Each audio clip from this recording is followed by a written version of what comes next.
poursuivre nos travaux. Alors, pour l'instant, je vais retourner à Monsieur le leader adjoint du gouvernement pour la suite des travaux. Merci beaucoup, Monsieur le Président, et je demande de bien vouloir rappeler l'article 1 du feuilleton, s'il vous plaît.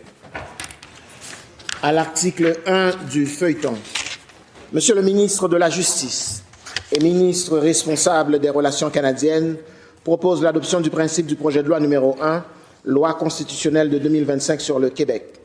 Je reconnais dans un premier temps Monsieur le ministre de la Justice. Merci, Monsieur le Président. Chers collègues, la semaine dernière se sont conclues les consultations publiques sur le projet de loi 1, loi constitutionnelle de 2025 sur le Québec. Ces consultations ont été les plus vastes de la présente décennie. Ce n'est pas banal, Monsieur le Président. Plus de 300 intervenants ont participé aux consultations, plus de 200 groupes sont venus présenter leur mémoire et échanger avec les députés en commission parlementaire, une consultation large, vaste, où on a entendu tout le monde, Monsieur le Président. Elles nous ont permis d'entendre des groupes issus de divers horizons, citoyens, professeurs, organismes communautaires, sociétés civiles, et j'en passe. D'ailleurs, je tiens une fois de plus à remercier tous ceux et celles qui sont venus et qui se sont prêtés à cet exercice fort utile. Nous avons entendu des citoyens, Monsieur le Président. Toute la population québécoise était convenue. Nous avons eu droit à un vaste éventail de points de vue et à de nombreuses recommandations que nous aurons l'occasion d'analyser. Quoi qu'on en dise, ces consultations témoignent d'un engouement certain pour le projet de Constitution du Québec. On pense souvent à tort que le débat constitutionnel n'intéresse plus les Québécois. Or, nous avons pu le constater, Monsieur le Président, qu'il anime encore bien des cœurs et qu'il revisite et ressuscite un intérêt qui était caché, Monsieur le Président, et qui est en dormance. Si les débats des dernières semaines ont prouvé quelque chose, c'est que les questions constitutionnelles sont fondamentales et importantes pour la nation québécoise. Nous avons entendu des témoignages en faveur du projet de Constitution et des commentaires qui ne vont pas dans le même sens que le projet que nous proposons aux Québécois, et c'est tout à fait normal. Le processus d'adoption des lois au Québec est profondément démocratique et permet de faire entendre une pluralité de voix et d'avoir des débats d'idées. Je pense, Monsieur le Président, que les consultations générales du projet de loi numéro 1 en sont le meilleur exemple.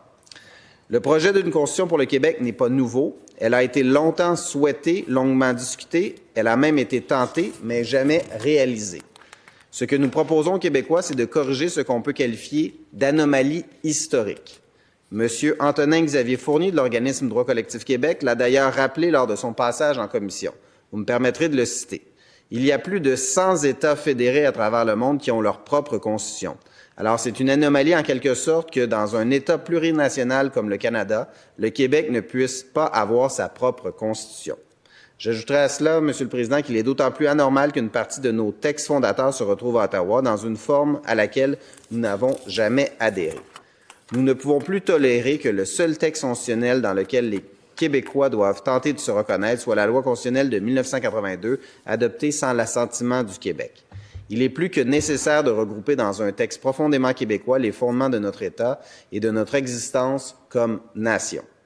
L'étude détaillée sera l'occasion de constater que le projet de loi n'est que le reflet de plusieurs grandes avancées et de réalisations collectives dont nous pouvons être fiers. Pensons notamment à la Charte québécoise des droits et libertés de la personne, à la loi 101, bonifiée par le projet de loi 96 ou encore à la loi 21.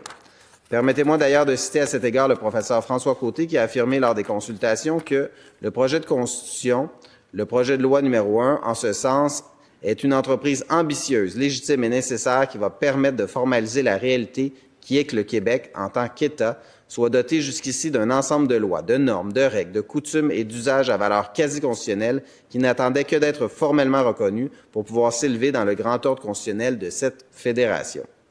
Je le dis et je le répète, Monsieur le Président, la Constitution, c'est d'abord un outil pour protéger les Québécois, protéger les droits, l'identité et les spécificités de la nation québécoise. Elle renforcera nos institutions, notre caractère distinct et notre vision des droits et libertés, et notamment, elle renforcera notre Assemblée nationale. Et surtout, elle propose de rassembler tous les Québécois, qu'ils soient originaires d'ici ou d'ailleurs, autour de nos valeurs communes. D'ailleurs, je tiens à le réitérer en ces murs, la Constitution reconnaît les 11 nations autochtones avec qui nous partageons le territoire du Québec, ainsi que leurs droits ancestraux ou issus de traités. Elle reconnaît aussi les institutions de la communauté québécoise d'expression anglaise et n'affecte en rien leurs droits. Comme l'a souligné le professeur Guy Laforêt, au Québec, on parle de ces choses-là depuis 4 ou 5 décennies. Donc, il me semble clair que le gouvernement a toute la légitimité d'agir sur ce front-là. Avec le projet de loi 1, Monsieur le Président, nous mettons la balle au jeu, nous ouvrons un dialogue avec l'ensemble des parlementaires et nous faisons une proposition constitutionnelle concrète aux Québécois. Nous avons ouvert la discussion avec les Québécois. Le projet de constitution ne clôt pas le débat, il propose plutôt de l'entamer. Le texte que nous vous proposons est un point de départ. Ce que nous proposons à cette Assemblée, c'est de saisir une image du cadre constitutionnel québécois tel qu'il est aujourd'hui, sans pour autant le cristalliser à jamais. Les parlementaires, au nom des Québécois et des Québécoises, sauront, j'en suis persuadé, continuer à faire vivre cette Constitution pour les décennies à venir. Comme l'a souligné le Mouvement national des Québécois et des Québécoises, dans certains cas, et nous pensons que nous sommes devant un tel cas, il est dans notre intérêt national de dépasser la partisanerie, de faire les efforts nécessaires pour arriver à des compromis, déposer des amendements, suggérer des flexibilités et des ouvertures. Vous me permettrez, Monsieur le Président, de faire miennes ces sages paroles et d'inviter mes collègues des oppositions à faire preuve d'ouverture dans les prochaines semaines, alors que nous entamerons l'étude détaillée du projet de loi. Il en va de l'intérêt de la nation québécoise, Monsieur le Président. Et ça serait une erreur, Monsieur le Président, d'agir comme l'ont fait le Parti libéral du Québec, Québec solidaire et le Parti québécois, dans un geste de fermeture. Et s'ils refusent de débattre, Monsieur le Président, et s'ils font en sorte d'allonger les procédures parlementaires pour éviter que le texte soit adopté, Monsieur le Président, ça serait, Monsieur le Président, d'une grande tristesse pour la nation québécoise d'avoir 3 formations politiques qui priveraient le Québec d'un outil juridique et constitutionnel pour assurer davantage d'autonomie au peuple québécois, à la nation québécoise. Ça serait une grande erreur, Monsieur le Président, parce que ça affaiblirait le Québec. Et le Québec a besoin de tous les outils à sa portée pour faire des gains à l'intérieur du Canada.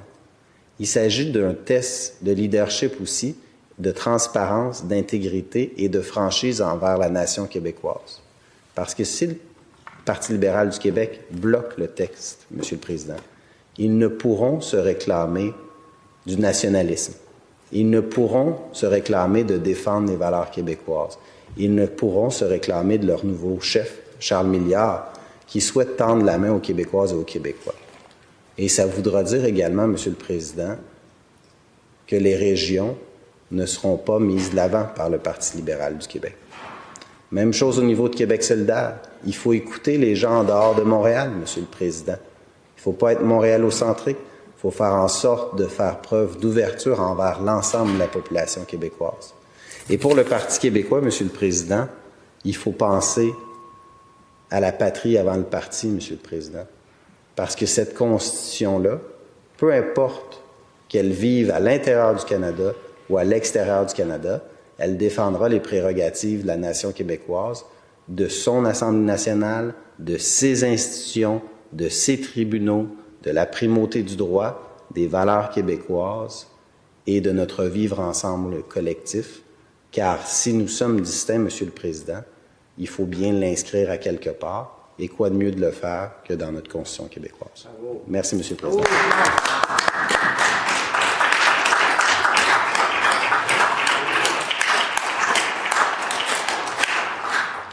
Merci, Monsieur le ministre de la Justice.